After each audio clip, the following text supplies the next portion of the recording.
Hello friends, welcome to our channel easy English. हम आपको यहाँ इंग्लिश सिखाएंगे और वो भी बहुत इजी मेथड से। आज का हमारा टॉपिक है पोजेसिव्स। ये टॉपिक हमारा 2 पार्ट्स में बना है। इस टॉपिक के ऊपर 2 वीडियोस बनी है। तो आज हम करने जा रहे हैं part 1। Today we are going to do possessives part 1। First of all definition. Possessive noun is used to show what is yours. Possessive noun show करता है कि क्या आपका है। We use apostrophe s to show the single honor। किसी भी चीज़ का जो सिंगल ऑनर होता है उसको शो करने के लिए हम अपोस्ट्रॉफी एस का यूज़ करते हैं।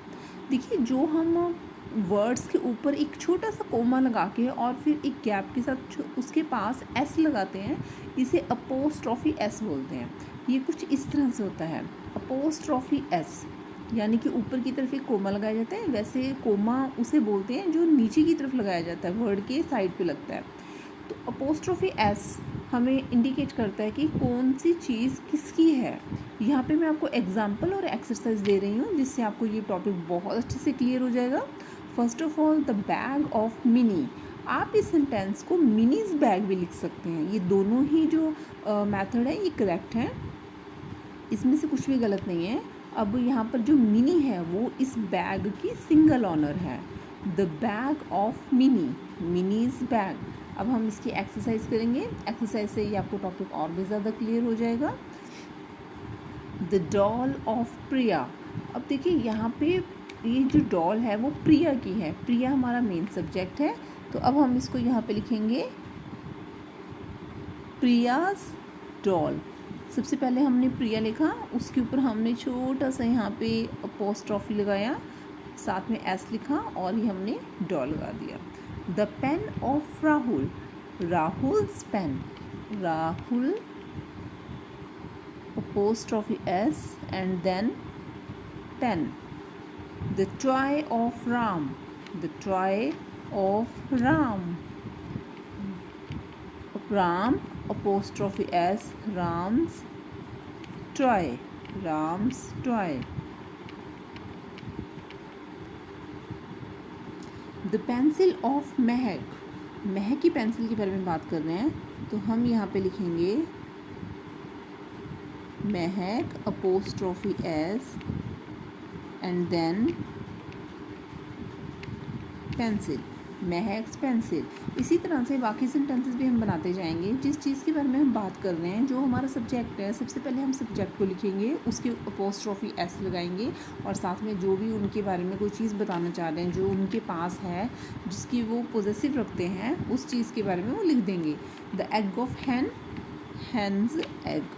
यहाँ पर मैं आपको एक इम्पॉर्टेंट बात बताना चाहती हूँ कि जो भी हम यहाँ पर अपोस्ट्रॉफी एस लगाते हैं, ये हम हमेशा लिविंग थिंग्स की लगाते हैं, कभी भी हम नॉन लिविंग थिंग्स की नहीं लगाते। देखिए, हैंड्स, हैंड्स एग, और इसकी जो साउंड और इसकी जो प्रोनाउंसिएशन होती है कुछ इस टाइप से आती है जैसे कि आप उस चीज़ को प्लूरल बोलना चाह रहे हैं। जैसे यहाँ पे हैन एक ही हैन है, यहाँ पे हैंस का मतलब ये प्लूरल को लेकर मैं बात नहीं कर रही हूँ। अपोस्ट्रॉफी एस यहाँ पे जो शो हो रहा है ये बता रहा है कि मैं हैन के एग के बारे में बात कर रही हूँ। हिंदी में इसका मीनिंग काके की तरह आ जाता है। The goat of farmer, farmer's goat, farmer apostrophe s goat. उसके बाद आ जाता है हमारे पास the key of driver, driver apostrophe s, driver's key. तो यहाँ पे ड्राइवर्स हमारा ये प्लूरल बिल्कुल नहीं है। The flower of Reema, Reema's flower। The chair of Monica,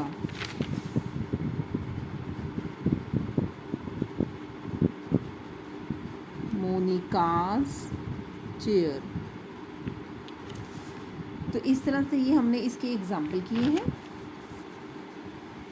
अब आगे देखिए, अपोस्ट्रोफी एस, जो हम ये कोमा लगा के एस लगाते हैं, apostrophe S is not used with non living things for possessive but of is used with them. It means कि अगर आपको कभी भी लिविंग थिंग्स के साथ लगाना है तब तो आप अपोस्ट्रोफी एस लगा सकते हैं, बट नॉन लिविंग थिंग्स के साथ कभी भी अपोस्ट्रोफी एस नहीं लगता है। इसका मैं आपको एक एग्जांपल दिखा रही हूँ। स्प्रिंग्स फ्लावर, देखिए जो स्प्रिंग है, एक यहाँ पर सीज़न के बारे में बात हो रही है, ये लिविंग थिंग नहीं है। तो लिविंग थिंग नहीं है तो आप यहाँ पे अगर अपोस्ट्रोफी एस लगा रहे हैं तो ये सेंटेंस आपका रॉन्ग हो जाएगा। स्प्रिंग्स फ्लावर नहीं होता है, हम इसको लिखेंगे द फ्लावर्स ऑफ स्प्रिंग। तो यानी कि आप यहाँ पे ऑफ लगाएंगे। मीनिंग दोनों का सेम ही होता है, लेकिन ये मेथड आपका रॉन्ग हो जाएगा। जब हम अपोस्ट्रोफी एस लगाते हैं, जैसे अभी हमने पीछे लगाया था, तो उसका मतलब होता है उस इंसान के बारे में हम बात कर रहे हैं। फॉर एग्जांपल हमने बोला था मिनीज बैग, तो मिनी का बैग, प्रिया की डॉल, राहुल का पेन। तो इस तरह से ये अपोस्ट्रोफी एस आपको मीनिंग दे रहा है का, की, के का। और इसी तरह से जो ऑफ होता है, ऑफ भी हमें यही मीनिंग देता है। जो फूल हैं वो स्प्रिंग के फूल हैं। इस तरह से ये सेंटेंस आपका ठीक हो जाएगा।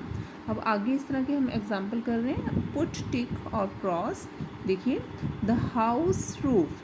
अब हाउस क्या होता है, ये नॉन लिविंग थिंग होती है, और नॉन लिविंग थिंग के साथ अगर आप अपोस्ट्रोफी एस लगाएंगे तो ये सेंटेंस आपका रॉन्ग हो जाएगा। Mohan's book, Mohan, Mohan is the name of one person. It means if there is apostrophe, this sentence is correct. So you will put tick here. And next, the walls painting. Walls. See, यहाँ पे हम wall के बारे में बात कर रहे हैं, जो कि हमारे पास नॉन लिविंग थिंग है। वॉल अगर नॉन लिविंग थिंग है तो ये सेंटेंस हमारा क्रॉस हो जाएगा। Next, the painting of the wall, ये हमारा बिल्कुल ठीक है क्योंकि यहाँ पर हम ऑफ का यूज़ करेंगे। अब इसी तरह से देखिए ये जो मैंने सेंटेंसेस यहाँ पे लिखे हैं, कुछ गलत और कुछ सही, ये उन्हीं सेंटेंसेस को करेक्ट करके इसीलिए लिखा है ताकि आपको उनका सही यूज़ भी पता चल सके।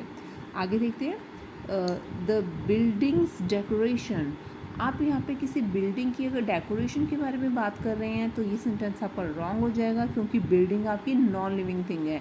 नॉन लिविंग थिंग्स के साथ हम अपोस्ट्रोफी एस का यूज़ नहीं करते हैं, तो इसलिए ये सेंटेंस आपका रॉन्ग है। Instead we will use the decoration of building, correct. The decoration of आ जाएगा बिल्डिंग की डेकोरेशन। सेम, अ टेबल स्लैग, table, table is a non-living thing and apostrophe s we can't use, so this sentence is wrong. Instead we will use the leg of a table, table की leg, ये sentence हमारा ठीक हो जाएगा। इसके बाद मैं आपको एक चीज़ और बताना चाहती हूँ, अपोस्ट्रोफी एस। अपोस्ट्रोफी एस जो हम ऊपर की साइड कोमा लगा के यूज़ करते हैं, is used with S endings plural noun for possessive. S, अभी जैसे थोड़ी देर पहले मैंने आपको बताया कि उसका सिंगल ऑनर आपको शो करता है। जैसे हमने बताया था आपको मिनीज बैग, तो इट मीन्स कि ये आपको बताता है कि ये मिनी का बैग है। मिनी जो है उसकी सिंगल ऑनर है। लेकिन अगर आपका सब्जेक्ट प्लूरल हो जाए, प्लूरल सब्जेक्ट में आप देखिए वहाँ पे एस ऑलरेडी लगा होता है, ऐसी कंडीशन में हम कभी भी दोबारा वहाँ पर एस नहीं लगाते। For example boys college, this is a best example and right. See, boys हमारे पास यहाँ पर प्लूरल में है और बॉयज़ के बाद एस ऑलरेडी लगा हुआ है, तो अब हम यहाँ पे सिर्फ एक अपोस्ट्रोफी लगाएंगे। अपोस्ट्रोफी के बाद लगने वाले एस को हम यहाँ पे ओमिट करेंगे, यानी कि यहाँ पे हम हटा देंगे और सिंपल अपना जो भी वर्ड लिखना है वो वर्ड लिखेंगे। तो इस तरह से ये हमारा राइट सेंटेंस बन जाएगा।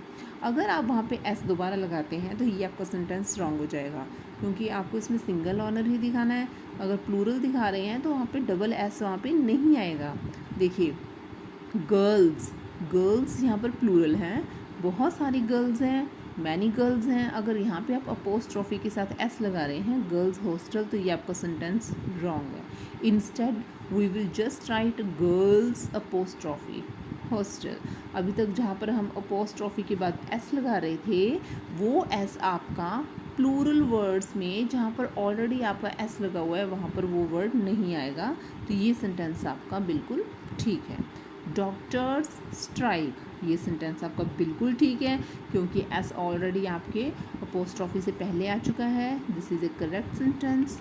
टीचर्स डे, और टीचर्स डे ये एक ऐसा वर्ड है कि जो 5 सितंबर पर ज़्यादातर स्टूडेंट्स टीचर्स सब यूज़ करते हैं, लेकिन सब ने टीचर्स डे टीचर के ऊपर इस तरह से आप अपोस्ट्रॉफी लगाते हैं, एस लगा देते हैं, डे लिखते हैं, कई बार वो रॉन्ग होता है आपका। तो टीचर्स लिखने के बाद अपोस्ट्रॉफी लगाने के बाद फिर आपका एस नहीं आएगा। तो ये सेंटेंस कुछ इस तरह से ये वर्ड्स लिखे जाएंगे, ये आपका बिल्कुल ठीक है। टीचर्स डे, यहाँ पे दोबारा से एस लगा दिया है, तो ये सेंटेंस आपका रॉन्ग होगा। तो इस तरह से हमने ये अपोस्ट्रोफी एस का यूज़ करना है। लेकिन इसके और भी बहुत सारे यूजेस हैं जिसके लिए एक और नेक्स्ट वीडियो बनाई गई है, पोजेसिव पार्ट 2, वो आप ज़रूर देखिए। अगर आपको ये वीडियो अच्छी लगी हो तो आप इसे लाइक कीजिए, सब्सक्राइब कीजिए और ज़्यादा से ज़्यादा शेयर कीजिए। Thank you.